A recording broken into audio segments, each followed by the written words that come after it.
कि कितना समय बाप की स्मृति रहती है। क्या जांच करनी है?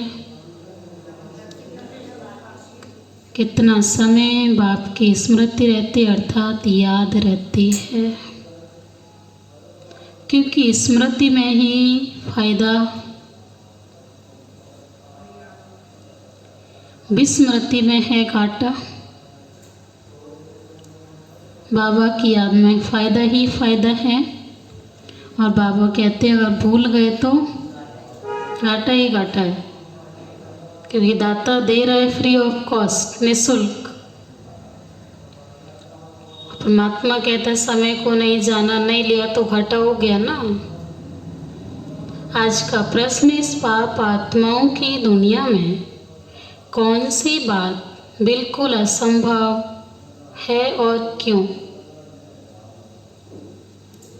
इस पाप आत्माओं की दुनिया में कौन सी बात बिल्कुल असंभव है और क्यों? बाबा कहते हैं या कोई कहे हम पुण्य आत्मा हैं, यह बिल्कुल असंभव है। पुण्य की पाप की कैटेगरी अलग अलग हो सकती है, पुण्य आत्मा तो है ही नहीं। अब परमात्मा कहते हैं पाप की कैटेगरी अलग अलग हो सकती है, किसी के कितना परसेंट, किसी का कितना, लेकिन सब यहाँ पाप आत्माएं हैं। यह बिल्कुल असंभव है, क्योंकि दुनिया ही कलयुगी तमो प्रधान है, मैन्युफैक्चरिंग ही कलयुगी तमो प्रधान है। कोई प्रोडक्ट बन रहा है, उसका जो मटेरियल है, रॉ मटेरियल तमो प्रधान है, तो जो प्रोडक्ट बन के आएगा वो कैसा होगा? तमो प्रधान होगा, भले उसको प्यूरिफाई किया गया है।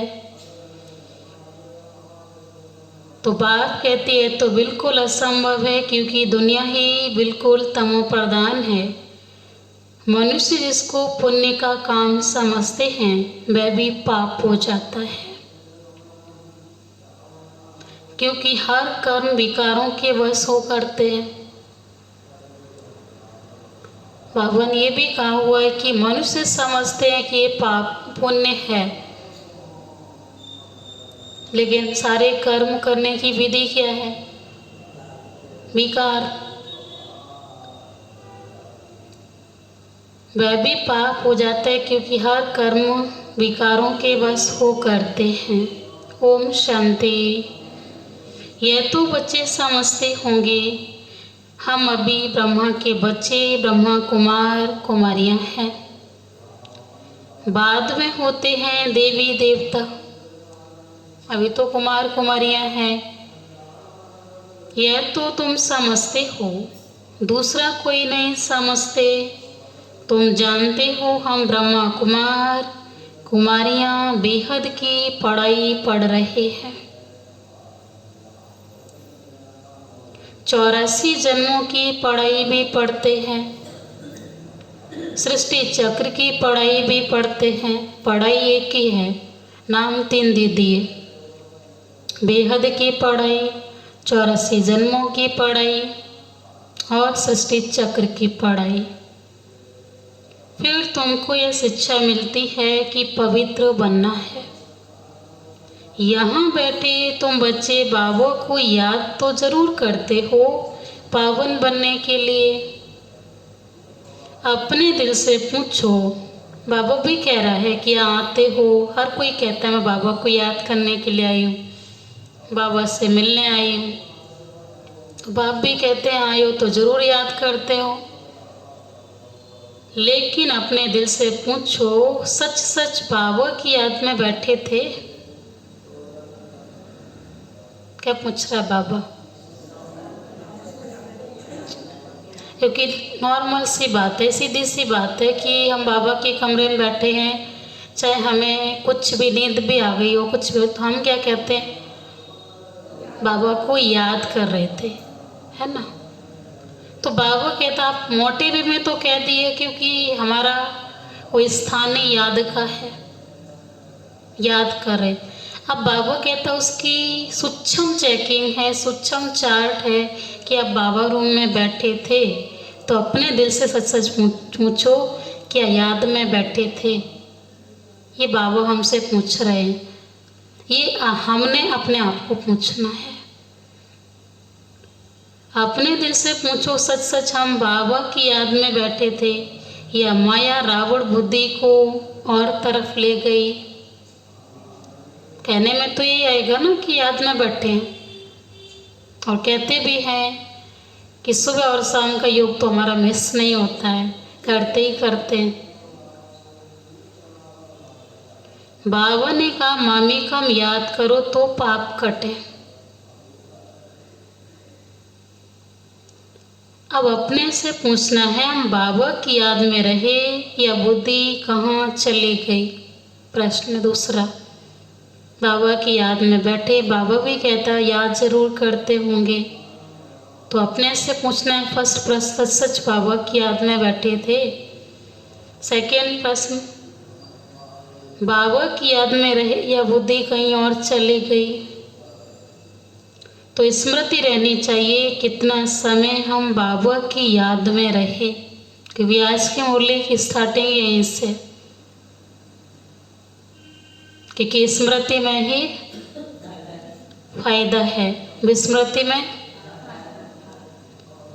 तो बाबा कहते हैं कितना समय हमारी बुद्धि कहाँ कहाँ गई, अपनी अवस्था को देखो। जितना टाइम बाबा को याद करेंगे उससे ही पावन बनेंगे। जमा और ना का भी पोता मेल रखना है कि बाबा की याद में तो बैठे कितना जमा हुआ और कितना घाटा हुआ या ना हुआ।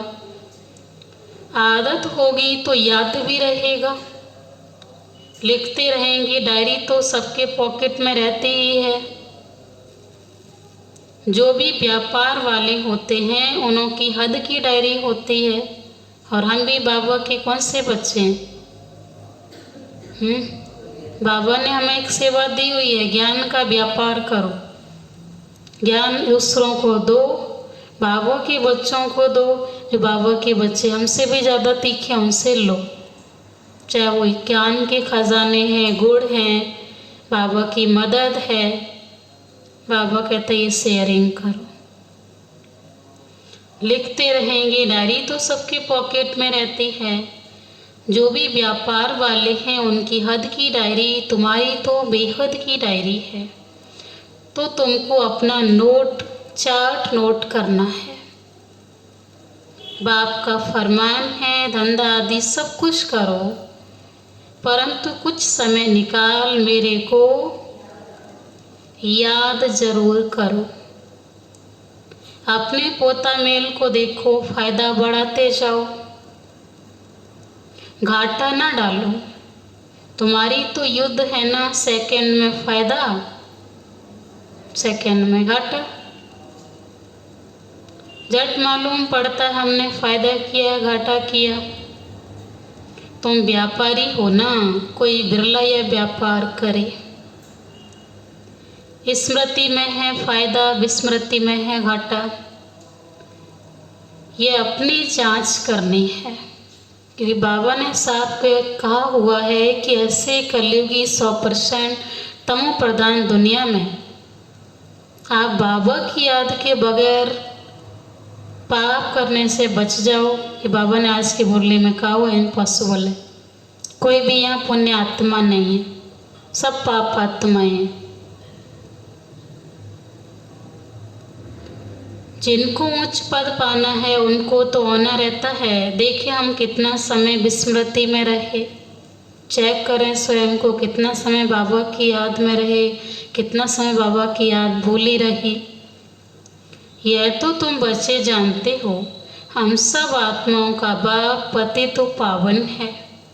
हम असुल आत्माएं हैं, अपने घर से यहाँ आए हैं, यह शरीर लेकर पार्ट हुआ जाते हैं।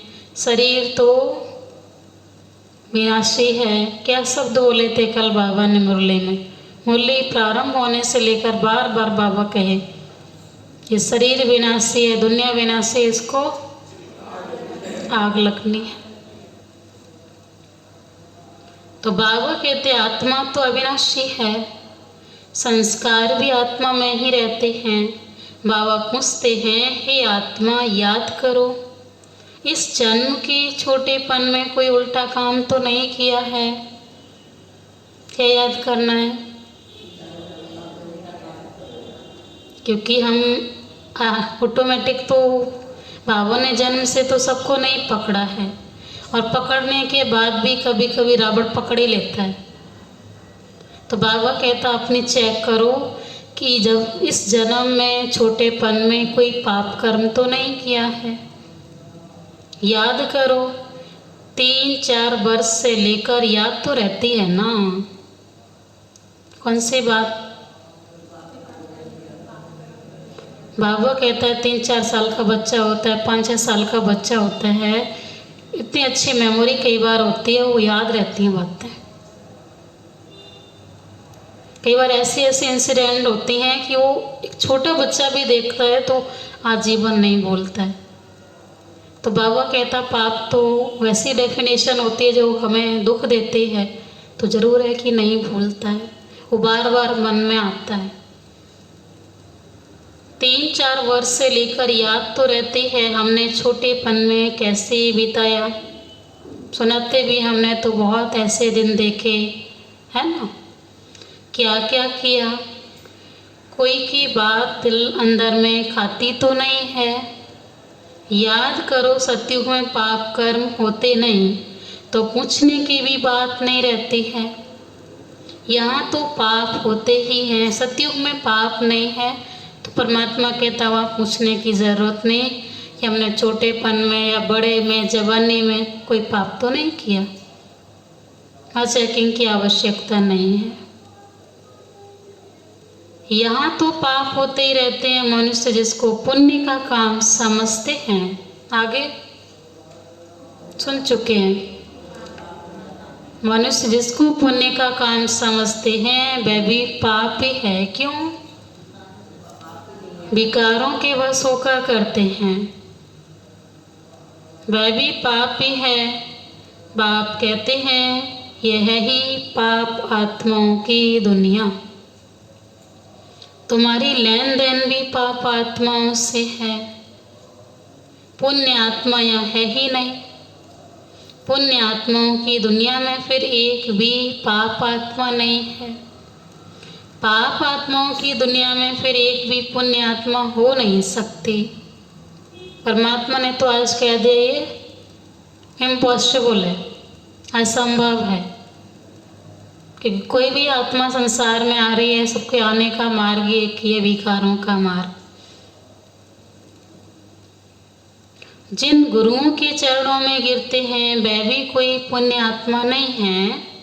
यह तो है ही कलयुग, सो भी तमो प्रधान। बाबा कहता कलयुग तो है ही, वो भी 100% तमो प्रधान। तो इसमें कोई पुण्य आत्मा होना ही असंभव है। भगवान बात चाहिए। पुण्य आत्मा बनने के लिए ही बाप को बुलाते हैं कि आकर हमको पावन बनाओ।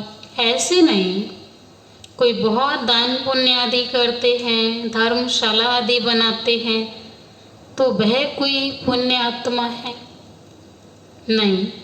शादियों आदि के लिए हॉल आदि बनाते हैं, कोई पुण्य थोड़ी है।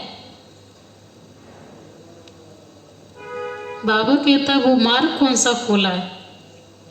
परमात्मा तो उस दृष्टि से, उस भाव से देख रहा है, यह कोई पुण्य थोड़ी है। ये समझने की बातें हैं। ये रावण का राज है, पाप आत्माओं की आसुरी दुनिया है। इन बातों को सिवाय तुम्हारे और कोई नहीं जानते। रावण भल है परंतु उनको पहचानते थोड़ी हैं। शिव का चित्र भी है परंतु पहचानते नहीं हैं। बड़े बड़े शिवलिंग आदि बनाते हैं, फिर कह देते हैं कि वह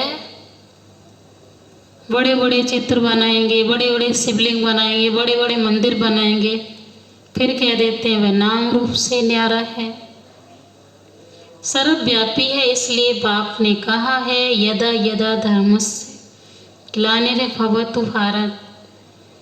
भारत में ही शिव बाबा की ग्लानि होती है। जो बाप तुमको विश्व का मालिक बनाते हैं, तुम मनुष्य मत पर चल उनकी कितनी ग्लानि करते हो। मनुष्य मत और ईश्वरीय मत का किताब भी है ना, यह तो तुम जानते हो और समझाते हो। हम श्रीमत पर देवता बनते हैं, रावण मत पर फिर आसुरी मनुष्य बन जाते हैं। मनुष्य मत को आसुरी मत कहा जाएगा, क्योंकि आसुरी कर्तव्य ही करते रहते हैं। मूल बात है ईश्वर को सर्वव्यापी कह देते हैं। कच्छ अवतार, मत्स्य अवतार, तो कितने आसुरी चीची बन गए। तुम्हारी आत्मा कच्छ मत्स्य अवतार नहीं लेती, मनुष्य तन में ही आती है।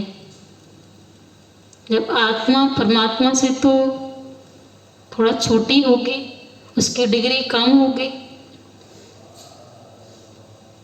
जब तुम्हारी आत्मा कच्छ अवतार मत्स्य अवतार नहीं लेती तो मनुष्य तन में ही आती है, तो परमात्मा कैसे लेगा।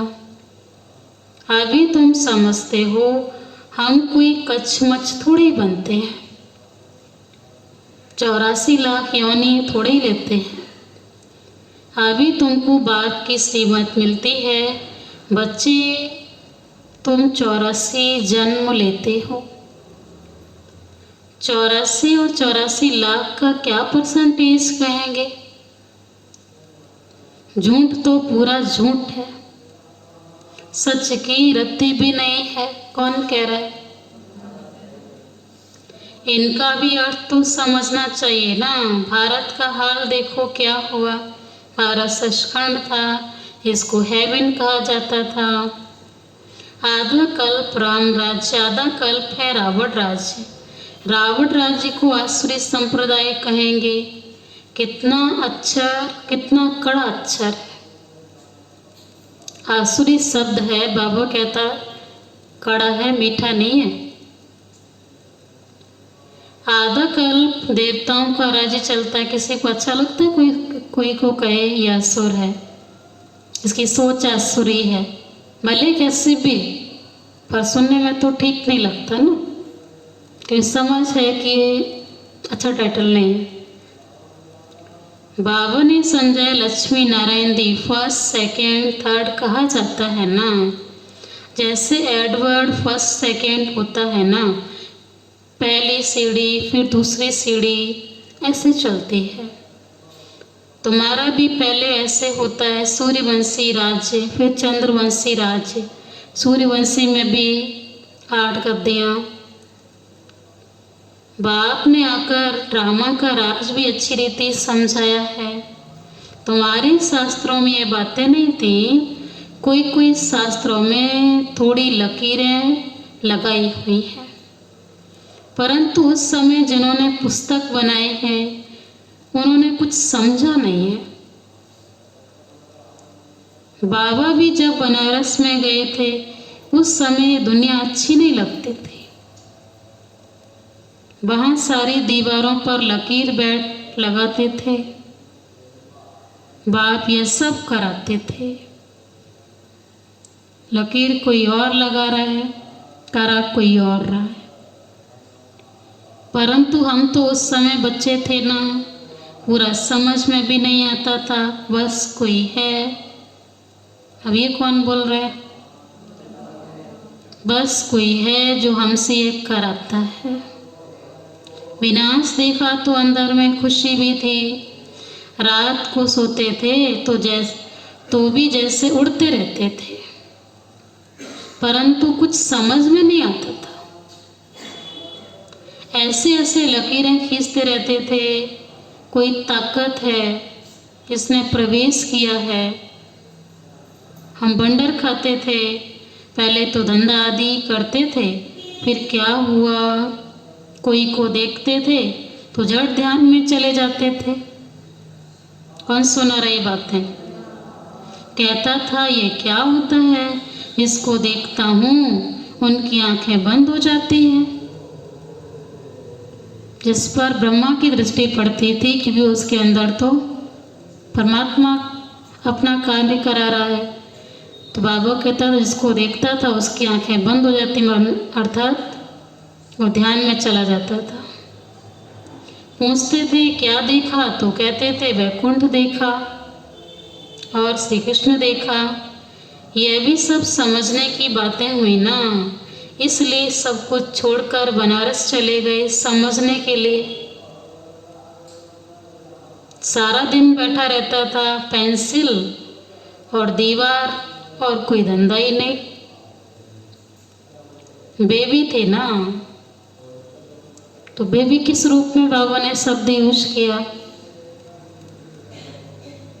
बाबा कहते जैसे ज्ञान की आयु होती है ना, जब मुरली निकली तो समझ में आया ज्ञान में अभी हम 2 साल के 1 साल के हैं। वैसे तो शरीर की आयु 60 ईयर्स थी। बाबा कहता मैं तो बेबी था, बच्चा था, मुझे समझ में नहीं आता इतनी बड़ी बड़ी बातें क्या हैं। तो ऐसे ऐसे जब देखा तो समझे ये कुछ करना नहीं है, धंधा आदि छोड़ना पड़ेगा। खुशी थी ये गदाई छोड़नी है, रावण का राज्य है ना, रावण पर गधे का शीश दिखाते हैं ना, तो ख्याल हुआ ये राजा ही नहीं गधा ही है। गधा घड़ी घड़ी मिट्टी में लथेड़ कर धोबी के कपड़े सब खराब कर देता है।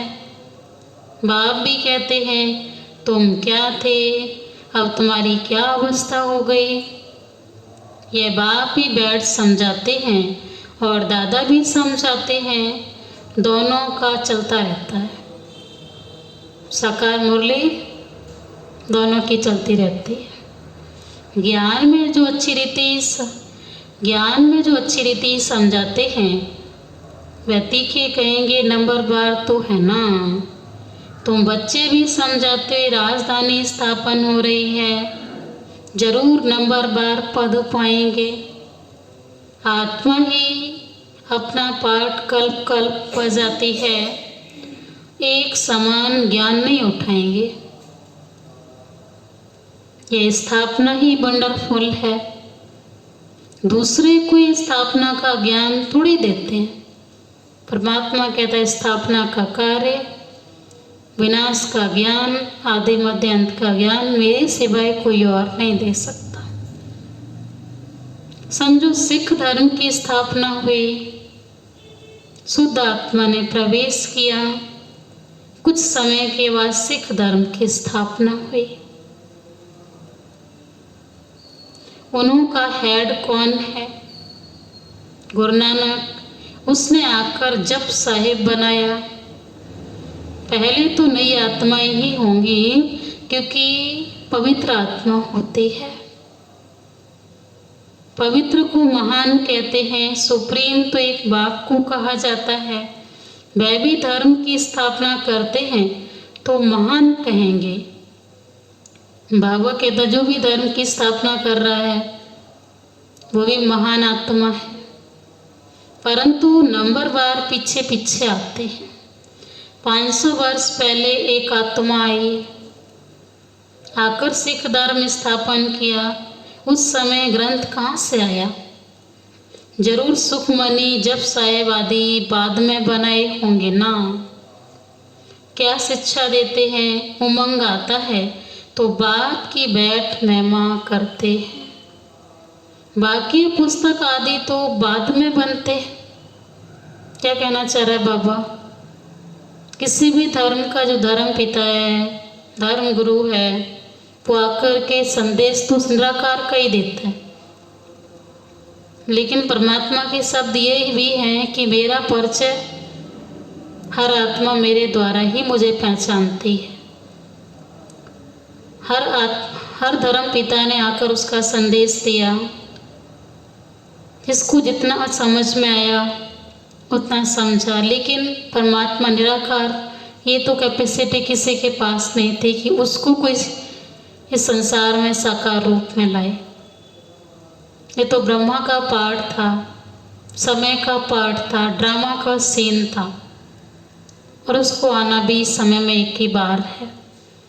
तो बाबा कहता वो आत्माएं भी उस परमात्मा का संदेश देती हैं, गॉड मैसेंजर बन के आती हैं। तब कोई धर्म का पुस्तक नहीं होता है, वो आत्माएं चली जाती हैं, वो ज्ञान देती हैं जो लोगों को जितना जैसे भी समझ में आता है, अच्छा लगता है, समाज के लिए हित वाला लगता है, तो इसका पुस्तक बना देते हैं। तो बाप की बैठ महिमा करते हैं, बाकी पुस्तक आदि तो बाद में बनते हैं, महिमा तो सब उसी की करते हैं। जब बहुत हो जाए तो पुस्तक बन जाते हैं, पढ़ने वाले भी तो चाहिए ना।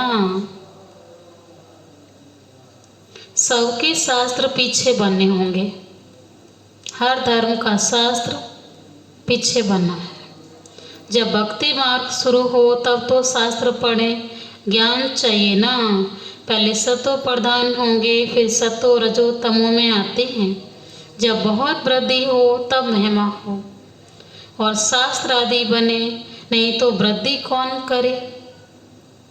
फॉलोअर्स बने ना, सिख धर्म की आत्माएं आवे जो आकर फॉलो करें। उसमें बहुत टाइम चाहिए। नई आत्मा जो आती है उनको दुख तो हो ही नहीं सकता। परम धाम से आत्मा आ रही है तो वो तो संपूर्ण स्वरूप में है, लॉ नहीं कहता है। आत्मा सतो प्रधान से सतो रजो तमो में आवे तब दुख हो, लॉ भी है ना। यहाँ है मिक्सअप, बाबा कहता यहाँ है मिक्सअप। रावण संप्रदाय भी हैं तो राम संप्रदाय भी हैं। अभी तो संपूर्ण बने नहीं हैं। यहाँ की बाबा बात सुनाते हैं, हर प्रकार के बच्चे हैं। जिसको कल बाबा ने कहा हंस भी हैं, आज बाबा कहता रावण संप्रदाय भी हैं तो राम संप्रदाय भी हैं। अभी तो संपूर्ण बने नहीं हैं, संपूर्ण बनेंगे तो फिर शरीर छोड़ देंगे। कर्मातीत अवस्था वाले को कोई दुख हो ना सके, वे इस छीछी दुनिया में रह नहीं सकते। कौन? जिसकी स्थिति बन गई, बाबा कहता उसके लिए स्थान ही चेंज हो जाएगा, क्योंकि स्थिति स्थान डिक्लेयर करती है। हमारी स्थिति तमो प्रधान बन गई तो हम कलयुग में आ गए, सतो प्रधान बन जाएगी तो हम सतयुग में चले जाएंगे। वे छीछी दुनिया में रह नहीं सकते, वे चले जाएंगे। बाकी जो रहेंगे वे कर्मातीत नहीं बने होंगे। सब तो एक साथ कर्मातीत हो नहीं सकते। बल विनाश होता है तो भी कुछ बचेंगे, प्रलय नहीं होती है। बाबा ने कभी नहीं कहा एक साथ सारी सफाई होगी।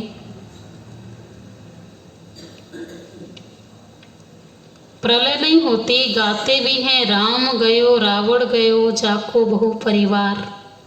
जाना तो सबको है लेकिन एक साथ तो नहीं जाते ना। सतयुग था, सतयुग की आत्माएं वापस तो नहीं गई। सतयुग पास हो गया, हम कलयुग में आ गए और परम धाम में एक साथ सारी सफाई नहीं होगी। रावण का बहुत परिवार था, हमारा परिवार तो थोड़ा है।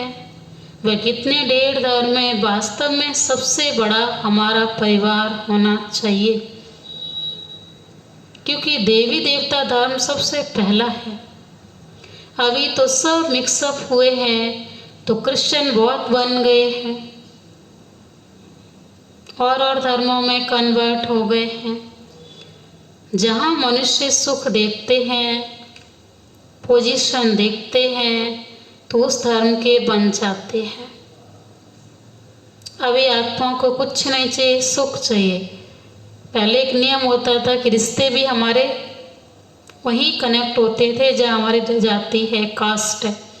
लेकिन अभी हम देखते हैं कि सामने वाला का पद, पोजीशन, स्टेटस कैसा है, वहाँ संबंध जोड़ते हैं। तो बाबा कहते हैं ऐसे ही जहाँ मान सम्मान मिलता है तो धर्म भी परिवर्तन कर लेते हैं।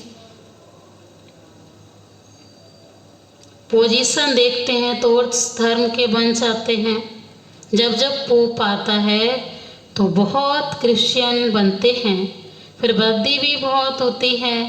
सतयुग तो है, सतयुग में तो है ही एक बच्चा एक बच्ची, और कोई धर्म ऐसे वृद्धि नहीं होती। अभी देखो सबसे क्रिश्चियन तीखे हैं, जो बहुत बच्चे पैदा करते हैं, उनको इनाम मिलता है, क्योंकि उनको तो मनुष्य चाहिए ना, जो मिलिट्री लश्कर काम में आएगा। है तो सब क्रिश्चियन, रसिया अमेरिका सब क्रिश्चियन है। एक कहानी भी है, दो बंदर लड़े, माखन कौन खा गया? दो बंदर लड़े, माखन बिल्ला खा गया। यह भी ड्रामा बना हुआ है। बाबा कहते यही भारत की स्थिति बंदर समान बन गई, और वही भारत कैसा बन रहा? मंदिर समान।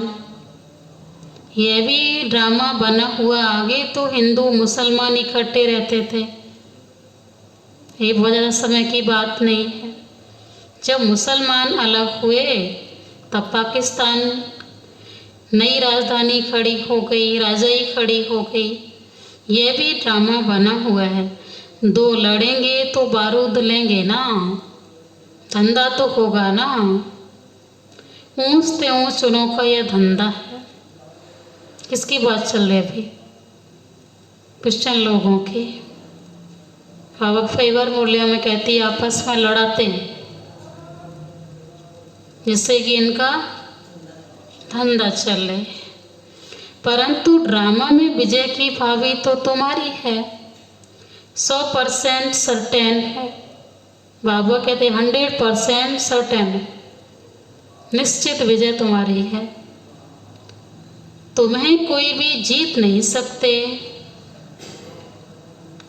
बाबा ने कितने नशे की बात कही, तुम्हें कोई भी जीत नहीं सकते, बाकी सब खत्म हो जाएंगे, तुम जानते हो। नई दुनिया में हमारा राज्य होगा, जिसके लिए तुम पढ़ते हो, लायक बनते हो। तुम लायक थे, अब नालायक बन पड़े हो, फिर लायक बनना है।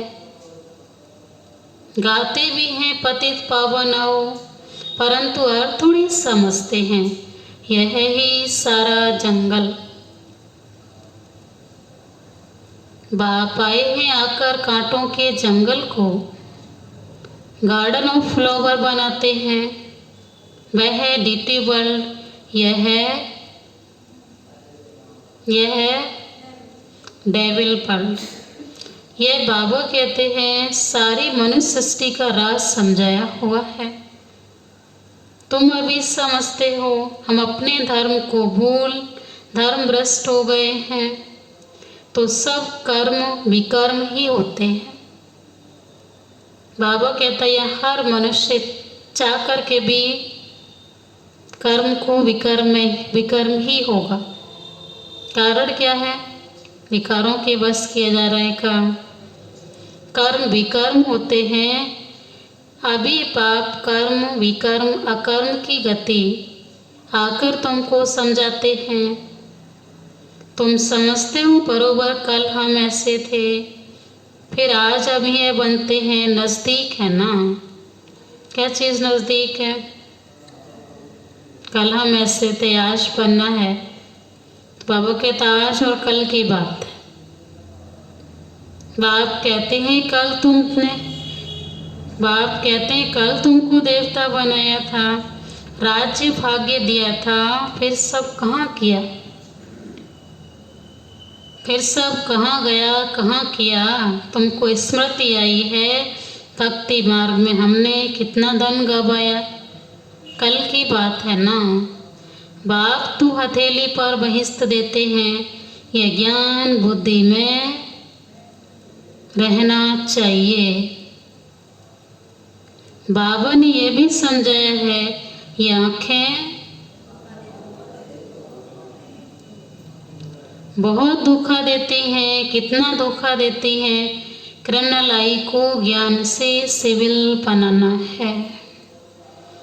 अच्छा मीठे मीठे सिक्के राधे बच्चों प्रति माता पिता बाप दादा का याद प्यार और गुड मॉर्निंग। रूहानी बाप की रूहानी बच्चों को नमस्ते। हम रूहानी बच्चों की रूहानी माता पिता बाप दादा को याद प्यार गुड मॉर्निंग और नमस्ते नमस्ते नमस्ते। शुक्रिया बाबा, शुक्रिया बाबा, शुक्रिया बाबा। धारणा के लिए मुख्य सार है, अपनी बेहद की डायरी में क्या करना है? अपनी बेहद की डायरी में चार्ट नोट करना है कि हमने याद में रहकर कितना फायदा बढ़ाया। घाटा तो नहीं पड़ा। फायदा कितना हुआ एक प्रश्न हो गया। दूसरा बाबा कहता घाटा तो नहीं पड़ा। याद के समय बुद्धि कहाँ कहाँ गई, ये चार्ट में नोट करना है। सेकंड बात है, इस जन्म में छोटेपन से हमसे कौन कौन से उल्टे कर्म अथवा पाप हुए हैं वह नोट करना है चार्ट में। इस जन्म में छोटेपन से हमसे कौन कौन से उल्टे कर्म अथवा पाप हुए हैं वह नोट करना है। जिस बात में दिल खाती है उसे बाप को सुनाकर हल्का हो जाना है।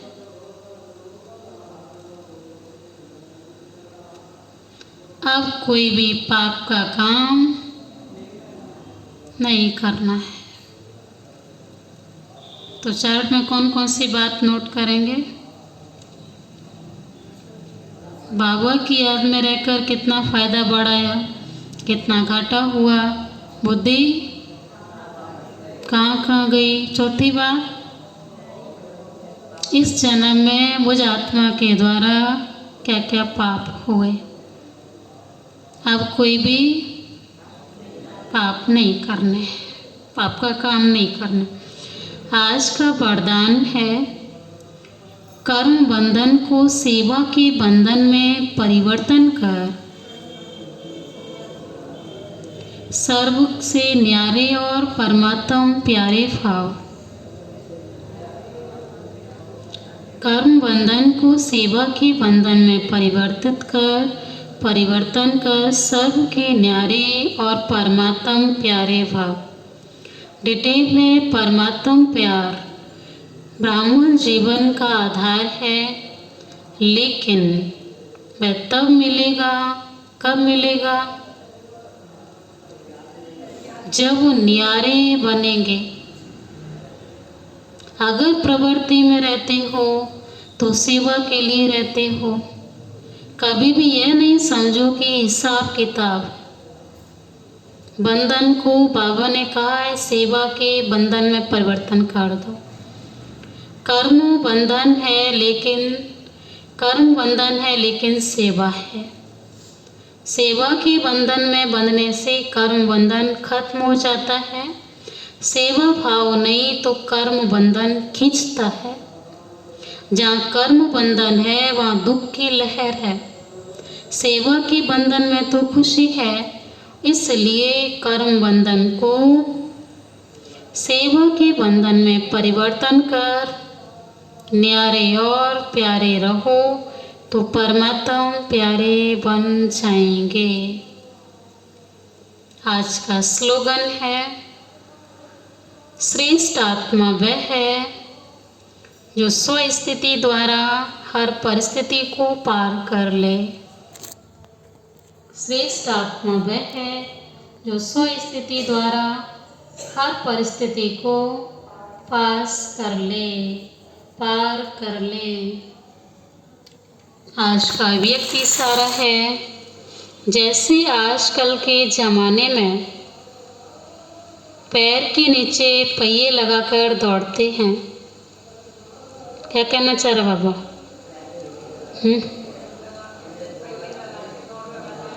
वे कितने हल्के होते हैं, उनकी रफ्तार तेज हो जाती है। तो जब पाप चला रहा है तो श्रीमत के पहिए लगने से स्वतः ही पुरुषार्थ की रफ्तार तेज हो जाएगी और सफलता मिलती रहेगी। सेवा में कोई भी कदम उठाते हो तो 3 बातें सदा स्मृति में रखो। एक नामी, एक मत और इकोनॉमी। एक नामी अर्थात एक का ही नाम वाला।